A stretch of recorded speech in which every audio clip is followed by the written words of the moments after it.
This podcast is being recorded and produced on Gadigal land. We pay our respects to the traditional custodians of this country and elders past, present. We extend our respect to any First Nations, Aboriginal and Torres Strait Islander people joining us today. Always was, always will be Aboriginal land. I'm Brittney Saunders. And I'm alright, hey. And you have made your way onto our close friends list. Because you don't put the juiciest goss on your main story, you keep it for your close friends. And that's exactly what these episodes for. I'm just going to leave that in there. We have something spicy to read out today, Matt. Yep. I have received an apology. Oh, from who? Me, was it? Yeah. Oh, what did I say? I've received an apology and I thought this could open up a conversation about a few things. Okay. I'm going to read this out to you, Matt. Mm-hmm. It's from someone who listens to the pod and someone who follows me, I assume, probably you too. Hi, Britt and Matt. This might seem like a strange email. By the way, you can email us in case you didn't know. It's always in the show notes. Email us anything. Yeah, fucking please. Send us all your weird shit. We want to hear it. So this might seem like a strange email, but it's been on my mind for so long that I felt compelled to write to you. I don't expect a response. Here we are fucking making a podcast about it. But I just wanted to make sure that Britt sees this. About 6 years ago, I was following Britt on Instagram. She posted a picture of herself in a dress on a boat, I think. I didn't like the dress at all, so I decided to message or comment, I can't remember exactly, to tell her how ugly I thought it was. Britt responded and clapped back at me, rightfully so, and we ended up arguing back and forth for a while. The reason I'm emailing is because I haven't stopped thinking about it until this day. I am truly sorry, Britt. I want you to know how much I've grown and changed since then and how bad I really feel about making that comment. I would never do something like that now, and I genuinely feel awful about it. You probably won't see this, but I just wanted to express my sincere apologies. Best regards. I've read this, and the first thing I want to say is I feel bad that she has felt bad about this for all this time because I don't remember this at all. Like, genuinely. But in saying that, I've obviously had, and you too, Matt, like we've had so many people say so much shit to us over the years, and I've clapped back at so many people in comments and DMs and said fuck off and fuck you, blah, blah, blah, to the point where like I don't specifically remember each individual interaction, especially if this is like 6 years ago. But either way, I think this is just such a nice display of growth from someone, especially if they've had that on their mind for so long that she's reached out to say she's sorry. And I absolutely forgive you. To me, it was probably, I don't know how our conversation went, but it was probably just funny to me. And I was just like entertaining being trolled, which is what I do every now and then. I don't get hate so much these days, but back then, 6 years ago, I absolutely did. But please know, no hard feelings whatsoever. And you can absolutely stop feeling bad about the comments that you made about my dress. I probably just thought it was absolutely hilarious and was egging you on in my responses. But I just thought that was really nice. Have you ever said something to someone, Matt, that stuck with you forever? Oh. I can't really think about it off the top of my head, if I'm honest. But yes, I have those moments all the time where I just get flashbacks to like a time that I've like put my foot in it or said the wrong thing or... But I think the thing is, and the good reminder with this email is, I think we can get so fixated on little things that we've said or done in the past and maybe no one else remembers kind of thing. Like it wasn't ever that big of a deal to the people on the other side. I think though, as I grow, I get more and more frustrated and the... Maybe this is why like the old YouTubers and like the people who have been around for so long seem so salty. Not us, but like, you know, there's some other people in this industry who have been around for a hot minute like us who just complain about fucking everything and just like everyone just gives off negative vibes, you know what I mean? Yeah. Because I am, and I don't know whether it's just because I'm getting older with age as well. And I mean, some of these people are mums and have children and everything like that, you know what I mean? So like, get it, they've got a lot going on. But there's like this undertone, I guess, or like this... I don't know, I just see people who I'm like, babe, if it's not enjoyable, quit your job. You know what I mean? Go and do something else. Do you know what I mean? Like, they just give off this energy that's like, they're a creator. They're a creator who has been around for as long as we have. And I mean, at least 4 come to the top of my mind, like straight away.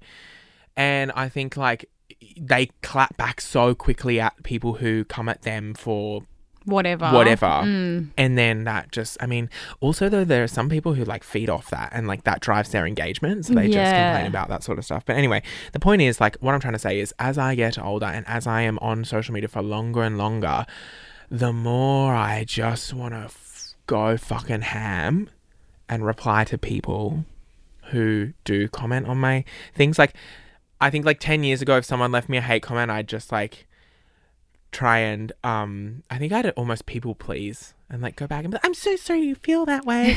And then 5 years ago I'd just block you, and now I'm at the point where like if you want to leave a comment like that, I'm ready to come back at you. But the problem is that social media does not work. Like the apps don't work in our favor, because people will write the most horrific thing to me and I'll report it, and Instagram or TikTok will go, we didn't have a problem with this. This meets all our community guidelines. And I go, this person has just called me a fat faggot and told me to kill myself. So like, what's going on? Where are your community guidelines? But if I write back and say, fuck you, oh, strike on your account, baby. You can't be doing that. That goes against our community guidelines. Yeah. And suddenly, I don't get the point of like the apps having community guidelines and the feature of being able to report shit, because nothing ever gets taken down. No. And I'm such a reporter. When I see people not disclosing paid partnerships, I'm going, report, because that pisses me off, because I've always done it properly. Yeah. And you have to. Yes. You're meant to. Yes. So if I'm doing the right thing and you're not, I'm always reporting not using paid partnership tag, and I encourage you to report influencers who are not I know, using when I the see an paid influencer partnership. doing a clearly sponsored story or a post and there's nowhere that claims it, like I want to just comment. Like I don't, because I don't want to look like a fucking bully. Yeah. But I want to comment and say, this is an ad. Yeah.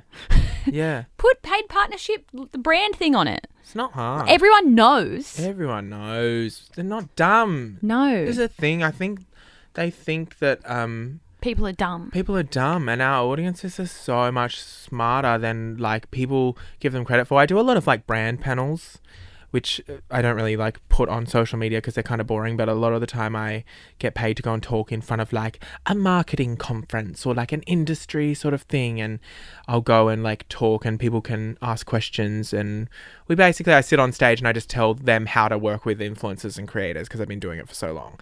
And like one of the things that I say to them is like, brands need to realize that our audiences are so much smarter than you give them credit for. Like, they're switched on. And it's really strange because as I was touring around the country, I was getting a lot of gifts from a lot of people who was, obviously that's so lovely. But what was blowing my mind is the amount of attention to detail and things that people bring up or get me gifts surrounding certain things that I have said, or, you know, like, I mean, there were just a lot of things that people gave me that I was like, oh my God. And it's so funny because they come up to me and they go, oh my God, the funniest thing is when you said this on the podcast. And I go, I said that? Yeah. I can't remember, but you know what? Pay attention. You're probably right. And so people like pay attention. Like, some of my followers know me better than like some of my friends because they pay so much attention that maybe some of my friends don't, you know, because my friends aren't watching my stories. Yeah. But I also, don't repeat myself. I would never expect my friends to watch anything that I do. No, absolutely not. But but what I'm saying is, like, if I jump on my stories and say a little something, I'm probably not then going to go to one of my friends who isn't watching my stories and say that. So the point that I'm trying to get across is that, like, the people who follow me probably know a lot more or a lot of different stuff to what some of the closest people in my life know. Which is the weirdest thing. Right? Because I'm telling them two different things, but it's not intentional. But anyway, that's just, I forget where I was going with that. The point is, I wish I could clap back. And you have been recently though, haven't you? Yeah. Yeah. Well, I mean, I've always told people to fuck off. But aren't you scared that your account's going to get banned? That's the only thing that stops me. I never think that. Maybe I should. To start. Someone called me someone the other day called me anti-feminist. Yeah. Because I did a funny video where I went to my store and changed a light bulb. And she's like, this video is insinuating that your staff in the video aren't able to change a light bulb. And I'm like, the irony of it is that I'm also a female. Yeah. And I changed light bulb. But anyway, I just wrote back to that person. I said, you have no sense of humour, and fuck off. I have a company that employs over 60 women and 1 male. I know, that was the biggest Fuck you. clap back. Like, we have over 60 female employees and 1 fucking male. I love it. And you want to call me an anti-feminist? Yeah. What about the companies that employ only men? Yeah. Fuck off. But it was from a fake account. So I just write fuck off. But can we actually get in trouble for writing fuck off? Well, I don't know. I've always written fuck off. I remember one time, like, someone came at me, so I went back, and then I was the one that got in trouble off Instagram. This is years ago. So it's triggered me, and I'm like, because I'd love to give you a piece of my mind, sweetie. I always just say fuck off. But I don't know. I literally write fuck off C word. I don't say that on the pod, but I write it in a comment. Did you know I don't say the C word online or anything like that? I think that's a little bit much. I'd say it in my personal life quite often. Same here. There's many things that I'll describe as C. Me too. CAF, you know what I mean? Yeah. That is CAF. Anyway, I do drop the C word once in my live shows, and it always catches the audience off guard, and I love it because I never say it and they're not expecting it. It's probably such a crack up moment. Yeah. I don't think I said it at your show, though. No, I don't think you did. Because my dad was in the audience. Oh, and I can't say the C word in front of me, Dad. Does your dad say the C word? No, God, no. Doesn't he? No, God, no. Oh. No. Dad doesn't say anything like that. Oh, my God. My parents, they don't. Does your stepmom? Nah, they're not swearers at all. So growing up, like, it was wash your mouth out with soap if you swore, which my sister was the one who swore when we were growing up. But then I don't know, I just got to adulthood and I was like, oh, it feels good to say fuck, doesn't it? It just feels good to say fuck. Fuck. Yeah. So anyway, it is what it is, and I think it's who you hang around with as well. Because I was hanging out with all the bogans on the Central Coast, and we're all just, some of the friends I had, I don't know how I survived a friendship with them. I can't even believe I was friends with them. Because, like, I don't want to use the word dangerous, but, like, some of them were dangerous. You know what I mean? Me too, when I was 18. Like, I was hanging out with a bunch of people that were... Yeah, bad influences? Yeah. Yeah. And now you're still hanging with a bad influencer.